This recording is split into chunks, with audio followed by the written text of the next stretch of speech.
Hello everyone, मैं गौरव परिमल आप सभी का स्वागत करता हूं हमारे यूट्यूब चैनल में। तो आज सीजी टेट परीक्षा में पेपर 2 में मैथ्स के किस प्रकार के प्रश्न आए थे उनका सॉल्यूशन हम देखने वाले हैं। चलिए प्रारंभ करते हैं आज की कक्षा। क्या है, एक साइकिल सवार 2 घंटे में 10 किलोमीटर प्रति घंटा, मतलब 2 घंटे में 10 किलोमीटर प्रति घंटा की चाल से चलता है। फिर 1 घंटे में 13 किलोमीटर प्रति घंटा। तो उसकी औसत चाल क्या है? औसत चाल सॉल्व करने के अलग अलग तरीके हैं। देखिए सिंपल सा मेथड क्या है, हम एक काम करते हैं, औसत चाल निकालना चाहते हैं तो कुल दूरी कितनी तय की गई है और कुल समय कितना लगा है। अब कुल दूरी कितनी तय की गई है कैसे निकालेंगे? देखिए 2 घंटे तक साइकिल सवार सफ़र कर रहा है, 10 किलोमीटर पर आवर की स्पीड से कर रहा है। 10 किलोमीटर पर आवर मतलब कि 1 घंटे में कितना किलोमीटर जा रहा है? 10 किलोमीटर जा रहा है। 2 घंटे तक लगातार सफ़र तय कर रहा है। 1 घंटे में 10 किलोमीटर, तो 2 घंटे में कितना करेगा? 20 किलोमीटर, है कि नहीं? अब नीचे वाला क्या, 1 घंटे में 13 किलोमीटर, मतलब कि देखिए 13 किलोमीटर पर आवर मतलब 1 घंटे में 13 किलोमीटर की दूरी तय करता है। इसका मतलब टोटल दूरी हम निकाल लेते हैं। पहले तो 20 किलोमीटर तय कर लिया, फिर 13 किलोमीटर तय कर लिया। कुल समय कितना लग रहा है? पहले 2 घंटा फिर 1 घंटा, मतलब कितना? 3 घंटा। 20 और 13 33 डिवाइड बाय 3 मतलब कि आंसर आ जाएगा 11। ठीक है ना? तो आपका ऑप्शन किस में दिया है? 11, ऑप्शन डी 11 किलोमीटर प्रति घंटा इसकी औसत चाल हो जाएगी। क्लियर है? देखिए औसत चाल का सिंपल सा तरीका है, कुल दूरी बटे कुल समय से बना सकते हैं। फॉर्मूला वगैरह अभी यहाँ पर फॉर्मूले से अच्छा है क्योंकि ये ज़्यादा एकदम सिंपल क्वेश्चन है। ठीक है ना? जहाँ पर कोई 2xy अपॉन x + y वगैरह उसमें जाएंगे, हो सकता है कन्फ्यूज़ हो जाए यहाँ, क्योंकि यहाँ 2 घंटा 1 घंटा है। ठीक है, अब 7 सेंटीमीटर त्रिज्या वाले अर्धवृत्त की परिधि और क्षेत्रफल ज्ञात कीजिए। अब अर्धवृत्त है, ध्यान से देखिएगा।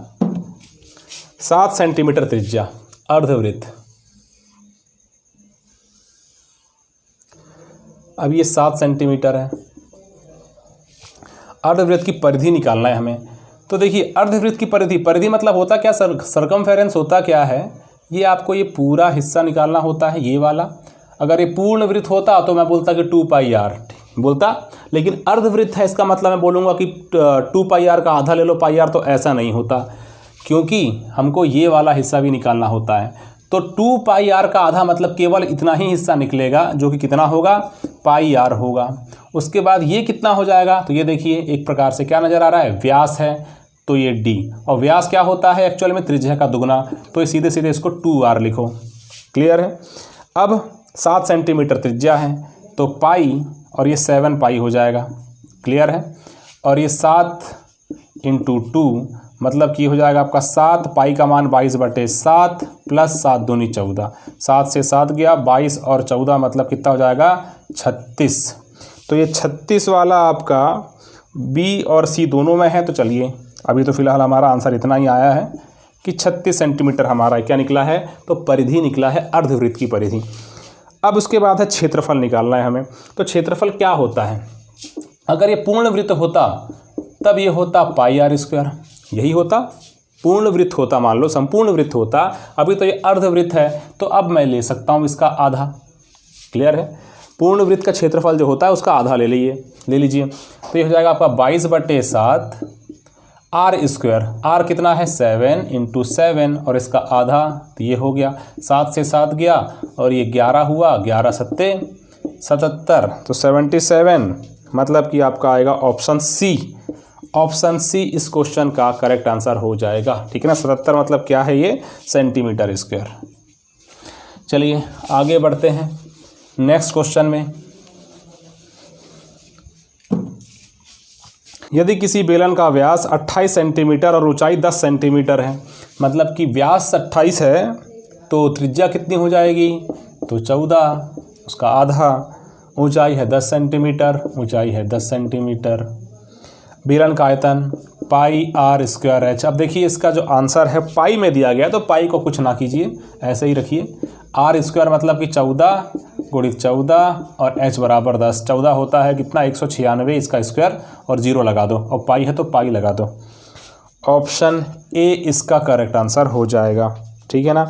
चलिए आगे बढ़ते हैं। नेक्स्ट क्वेश्चन क्या है, कौन से दो कोण पूरक नहीं है? तो इसमें ऑप्शन में नज़र आ रहा है जिसका योग 180 नहीं होगा, मतलब ऑप्शन डी। 23 और 177 को जोड़ेंगे तो 180 नहीं आ रहा है, मतलब ऑप्शन डी इसका करेक्ट आंसर हो जाएगा। नेक्स्ट क्वेश्चन है, एक घनाभ के आकार का क्षेत्रफल ज्ञात कीजिए जिसका आयतन 900 मीटर क्यूब है तथा ऊंचाई 5 मीटर है। घनाभ का आयतन होता है LBH, ठीक है ना। कितना है? तो ये दिया है 900। अब क्षेत्रफल ज्ञात करना है, मतलब LB को निकालना है, ठीक है, और 900 बटे H कर देना है। H कितना दिया गया है? 5, 18 95, 180 इसका आंसर आ जाएगा। लंबाई गुणी चौड़ाई, यही क्या होता है? क्षेत्रफल होता है, जो कि आयत है, क्योंकि एक घनाभ ले लेंगे, घनायत कोई भी एक पृष्ठ ले लो, आयत ही तो कहलाता है, ठीक है। अभी कितना हो जाएगा? 180। अब स्क्वायर निकाल लेना पड़ेगा, अगर ये क्या है, इस एरिया है तो मीटर स्क्वायर, मतलब ऑप्शन नंबर डी इसका करेक्ट आंसर हो जाएगा। अब यदि SN एक समांतर श्रेणी वाला एक क्वेश्चन देख लेते हैं, क्या है। यदि SN बराबर, मतलब कि समांतर श्रेणी के n पदों का योग कितना है? n square plus 2n। तो पहला पद और सामान्य अंतर, तो फर्स्ट टर्म निकालना है और कॉमन डिफरेंस निकालना है। क्या होता है? n/2 2a plus n-1 into D, ये होता है समांतर श्रेणी के n पदों का योग। ये क्या हो जाएगा? n square plus 2n। अब यहाँ से 2 और 2 अंदर ले जाना पड़ेगा n/2 को, तो 2 और 2 कैंसिल हो जाएगा, ये बचेगा na, और यहाँ से n/2 n स्क्वायर बाई 2 हो जाएगा, ठीक है, और यहाँ डी भी मल्टीप्लाई होगा, तो इस प्रकार से, ठीक है। आगे n/2 इंटू 1 मतलब कि n/2, और यहाँ डी और ले लो, ठीक है, इतना ही है। अब n स्क्वायर प्लस 2n, ठीक है।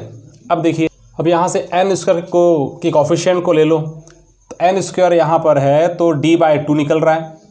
यहाँ पर n स्क्वायर का जो कॉफिशिएंट है, गुणांक कितना है? 1 निकल रहा है। इसका मतलब d बराबर क्या हो गया? 2 हो गया, ठीक है ना। मैंने क्या किया है? n स्क्वायर के गुणांकों की तुलना किया है बस।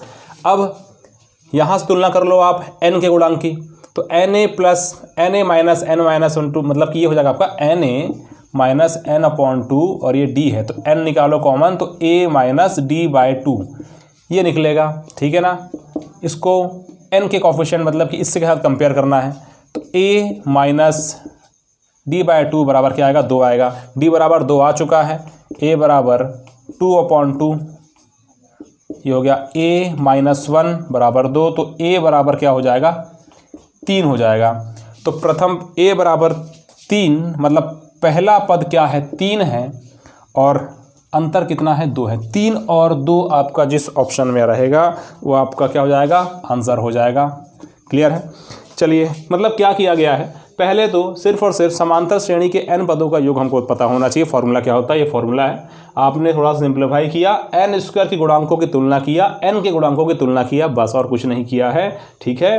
देख लीजिए, ठीक है, ये तुलना करने पर आया था, ये तुलना करने पर आया था। क्लियर है? चलिए, मतलब ये वाला। चलिए आगे बढ़ते हैं। नेक्स्ट क्वेश्चन,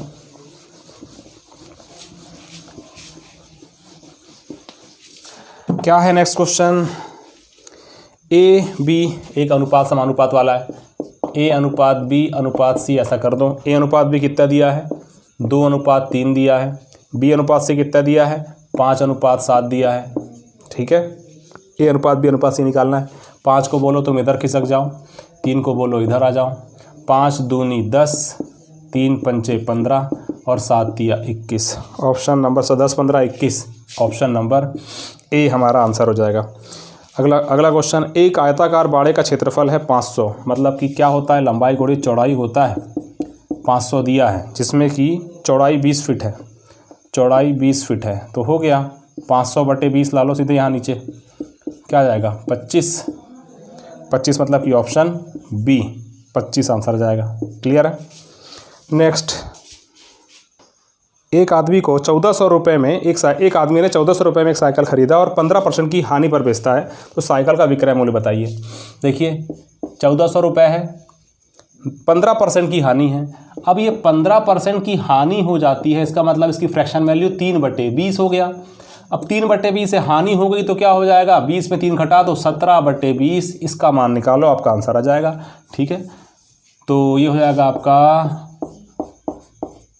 17 मतलब कि ये क्या है, 2 सत्ते 14, ठीक है ना, 17 सत्ते 119, 1190। ऑप्शन नंबर ए इसका करेक्ट आंसर हो जाएगा।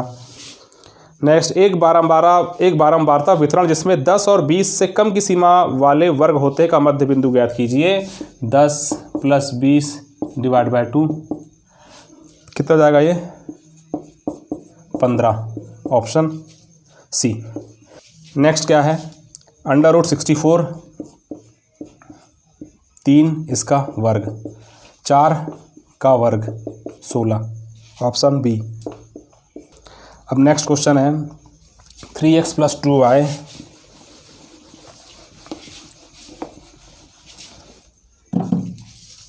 3x + 2y + 3z 3x + 2y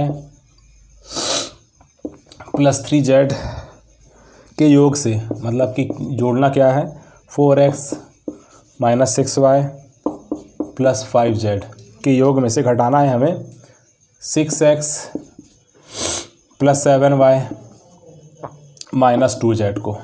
इन दोनों का योग निकाल लो, 4 और 3 7x, ये -4y और ये 8z। अब ये हो जाएगा आपका 1x और ये हो जाएगा 7 में 4 गया 3 + 3y। ठीक है, इसके यहीं से सॉल्व हो सकता है क्या, हाँ, ऑप्शन नंबर ए आपका करेक्ट आंसर हो जाएगा। ठीक है, पूरा सॉल्व करने की ज़रूरत है नहीं, फिर भी निकाल लो 6z, ऑप्शन नंबर ए। उसके बाद 2x³ y - 5x²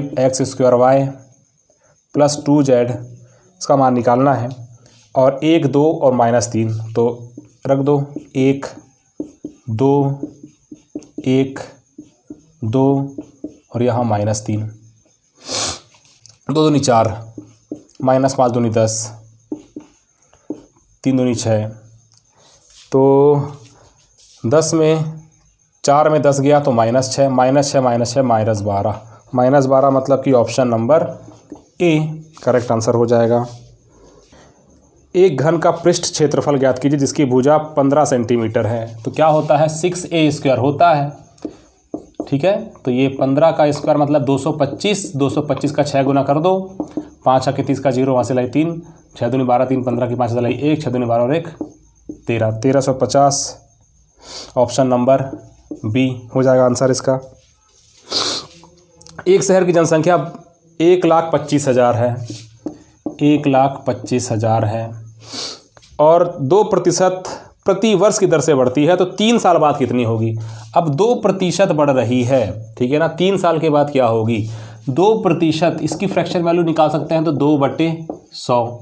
ठीक है, अब क्यों ना इसको सीधे सीधे बिना सिंप्लीफाई किए 102 कर देते हैं, तो 102 में गुणा करने में दिक्कत हो जाएगी। इससे अच्छा क्या करता हूँ मैं, 2 एकम 2, 2 पंचे 10, ठीक है ना, तो ये हो जाएगा, बढ़ रही है, 3 बार बढ़ रही है, तो 51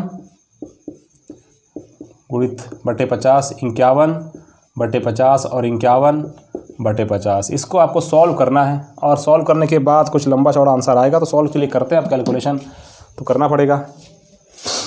3 0 से ये 3 0 हटा दो, 5 पंचे 25 पंचे 125, ये हट गया। 51 का क्यूब लेना है मतलब हमें, ठीक है ना। चलो पहले तो 51 का स्क्वायर लेते हैं, उसके बाद 51 मल्टीप्लाई कर लेंगे।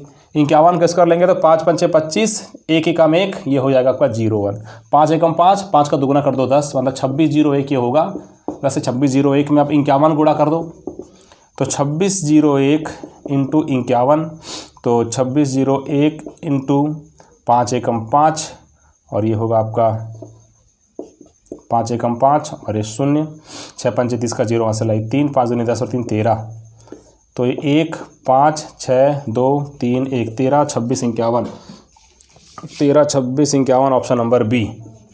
ठीक है, ये हो जाएगा। अब फिर एक क्वेश्चन आपकी स्क्रीन में नज़र आ रहा होगा कि निम्नलिखित कथनों में से समकोण त्रिभुज के लिए कौन सा सत्य नहीं है। तो 4 ऑप्शन है आपके सामने, और इसमें ऑब्ट्यूस एंगल तो हो नहीं सकता, समकोण त्रिभुज में कोई ऑब्ट्यूस एंगल हो नहीं सकता, अधिक कोण।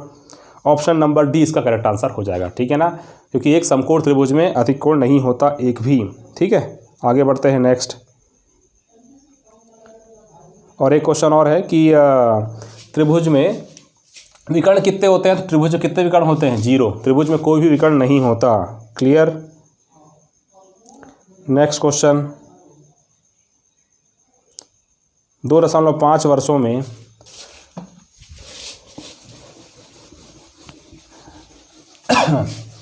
पेपर का लेवल जैसे मॉर्निंग में था वैसा ही है, सिंपल सा।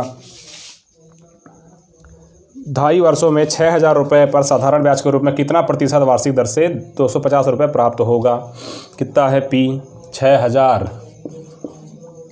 2.5 वर्ष मतलब मैंने कहा जैसे कि पेपर 1 का सॉल्यूशन दिया, ऐसे आधा कर लिया करो। कितने समय में निकालना है, अच्छा 2.5 वर्षों में, मतलब कि आपका ये 2.5 वर्ष है तो ये R/100 ऐसा करो, और इसको 5/2 कर दो, एक ही मतलब है, कोई खास कुछ भी फ़र्क नहीं पड़ता। कितना होता है, 250 हो जाता है।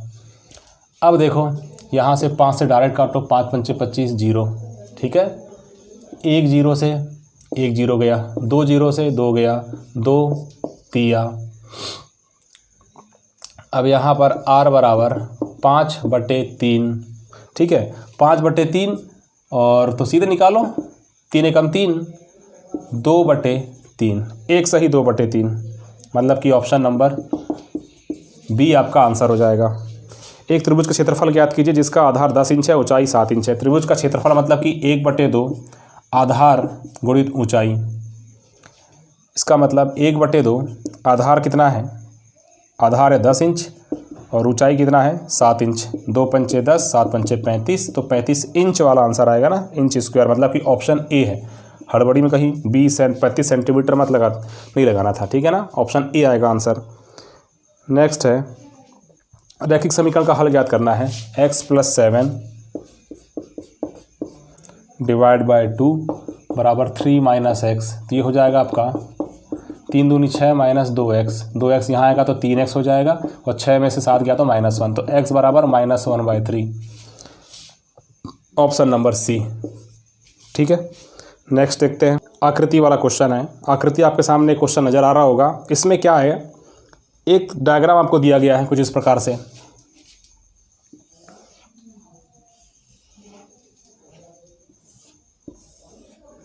सर्वांग समता वाला क्वेश्चन है, ठीक है ना। अब इसमें A, B, C, D आपको बताना है। यहाँ पर DA लंब है AB पर, DA लंब है AB पर, और CB लंब है AB पर होगा, हाँ ठीक है, और AC बराबर BD, मतलब ये दोनों बराबर है, ठीक है। कौन सा कथन सही है, देखिए दोनों त्रिभुज में AB तो है, ठीक है, BC, AC, ABG, और ये बराबर है ABO। ABO एक समकोण त्रिभुज है नहीं, ABC, ABD, तो यह त्रिभुज, देखिए ऑप्शन ए आएगा आपका करेक्ट आंसर, ठीक है ना। ऑप्शन ए आ जाएगा आपका, AB और BA बराबर हो जाएगा, BC और AD बराबर हो जाएगा, फिर उसका CA और BD, CA और BD बराबर, ठीक है। तो ऑप्शन ए आपका इस क्वेश्चन करेक्ट आंसर हो जाएगा। इसके बाद मेरे ख्याल से सारे के सारे क्वेश्चन का सॉल्यूशन, जिसमें सॉल्यूशन बेस्ड क्वेश्चन था, उसका हमने कर लिया है, ठीक है। तो यदि आप भविष्य में होने वाले CG व्यापम की परीक्षा के लिए तैयारी करना चाहते हैं तो इंस्टॉल कीजिए भूपेंद्र मिश्रा ऐप, आपको प्ले स्टोर में इजीली अवेलेबल हो जाएगा। अगर आप क्लास परचेस करना चाहते हैं मैथ्स एंड रीजनिंग की, तो उसका प्राइस है 1499। किसी प्रकार की कोई भी समस्या आती है तो ये स्क्रीन पर दिया गया नंबर है, इस पर कॉल कीजिएगा। इंग्लिश का कोर्स है 499। इसके अलावा आने वाले टाइम पे और कौन से टेस्ट सीरीज लॉन्च की जाएगी एग्जाम के पॉइंट ऑफ व्यू से, उसके बारे में बताऊंगा, और कौन कौन से कोर्सेज लॉन्च किए जाएंगे उसके बारे में भी आपको समय आने में बता दिया जाएगा, ठीक है। तो यह वीडियो कैसा लगा कमेंट करके जरूर बताइएगा। वीडियो अच्छा लगा हो तो लाइक कीजिएगा, और वीडियो को अंत तक देखने के लिए धन्यवाद आपका।